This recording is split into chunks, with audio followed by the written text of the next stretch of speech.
Hey, welcome back to the channel. This is Robin. I have some guides coming through talking about the 5D connection that you have with other beings on the planet. Um, how important it is to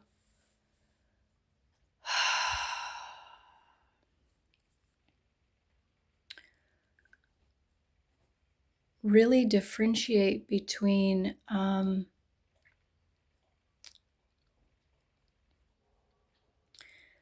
5D communication is often um,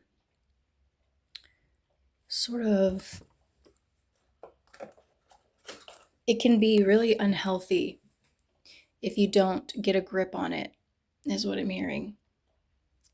Understanding that the telepathic, energetic roads that are open between you and another person, this is a very profound tool and way that we can connect much deeper with people in the moment when they are actually showing up in your world. But where a lot of people struggle is where that 5D communication sort of becomes like limerence.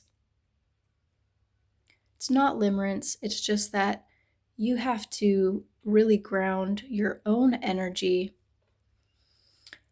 and learn how to block out that which does not serve you. And so, if someone is not showing up in your world in the way that you need them to, it's really important that we allow every being that you know that's in your life the freedom to live and exist in the way that they choose, and not to. This can be really challenging for people, especially when there are contracts in place within the 3D realm, like marriages, for example. Just because you are married to someone on a piece of paper does not mean that you have any ownership over that person's journey or path or experience. We choose to walk alongside people sometimes. And yes, there are 3D things that we can put in place to sort of express that externally, but in the deepest sense, spiritually,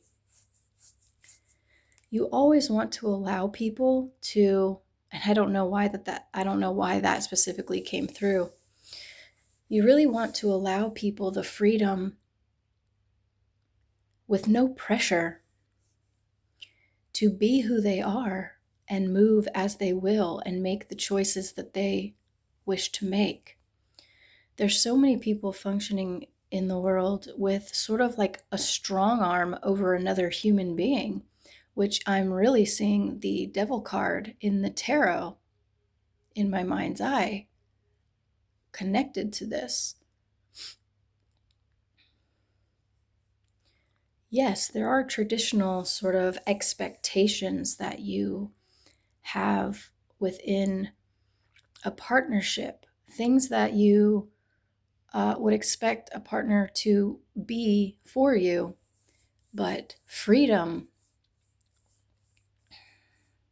in the truest sense,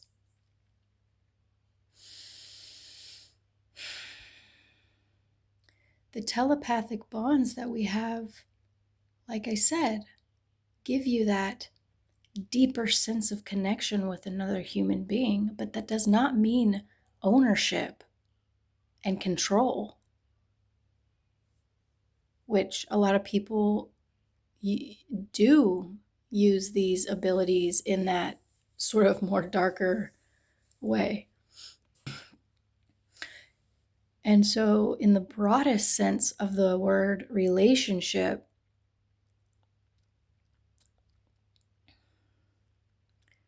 choosing to walk alongside another human being should be an honor for both parties involved, where there's mutual love and respect given on both sides within freedom. It's like, hey, I see you and you see me, and we're choosing to walk alongside each other, and we're giving each other a safe space to equally so grow, heal, and evolve. But there is no ownership involved. There should be no set of rules. It's like, oh, cool, you're showing up as something that is positive and uplifting and mutually giving and caring. But that is subject to change at any moment, which is really difficult to wrap your mind around, because we are not fixed creatures. We're not stones. We're living beings. And as a living being, we all deserve the freedom to move and expand and grow and change as we need to.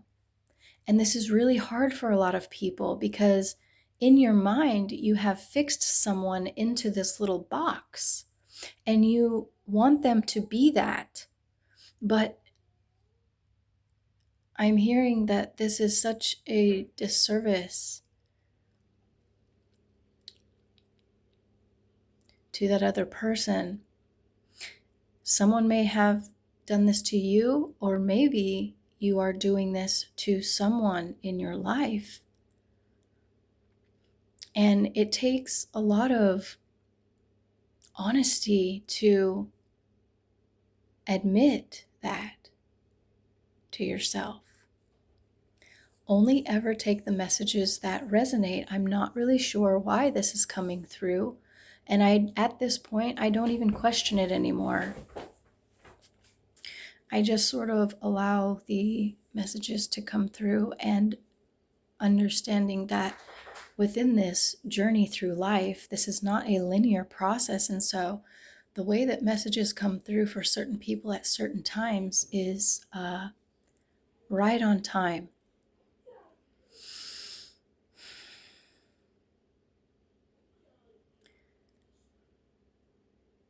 When you can get to a point in your life where you are holding on to nothing, you could be in a room full of people that you love, but you are not trying to control anything. I think a lot of people struggle with this, even with their own children, where you feel that you know better, and that, sometimes as parents, it's difficult to accept that, yes, on your own life path, you may have imbibed a lot of wisdom, and you may act as some type of guiding light in this realm. But even when it comes to your own children, they have their own path to walk. And so I'm hearing with partners and children, there is a big difference between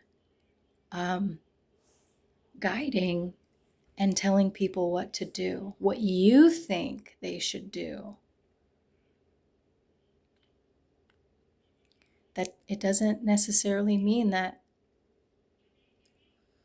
It's like, it depends on who you're talking to. And you really have to use that I'm really not in charge attitude. You can guide without control, while still allowing that person to do and be and move in the ways that they need to, because even within a lot of their own experiences, they have to make mistakes to learn, to really learn it. That's the only way that we learn. So you can't really prevent people Really understanding this in the broader sense, you are not here to prevent these things from happening. You are here to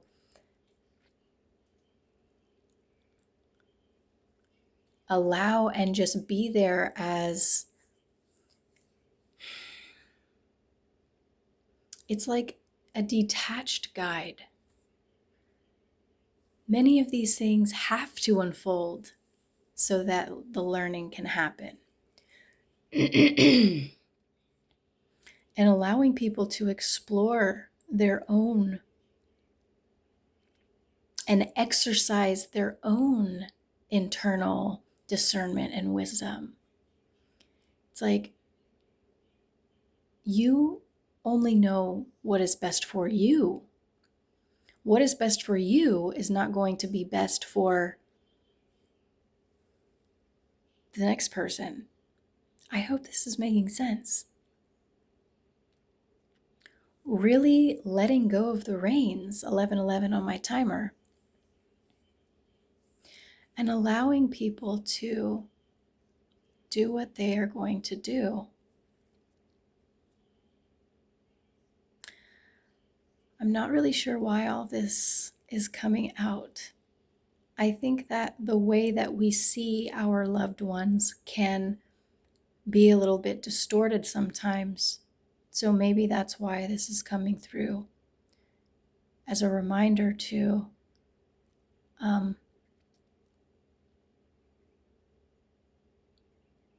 allow people to walk their path. And sometimes the choices that people make might not be what you think should be happening, but it's nothing personal. I think that's it. I'll see you in the next one.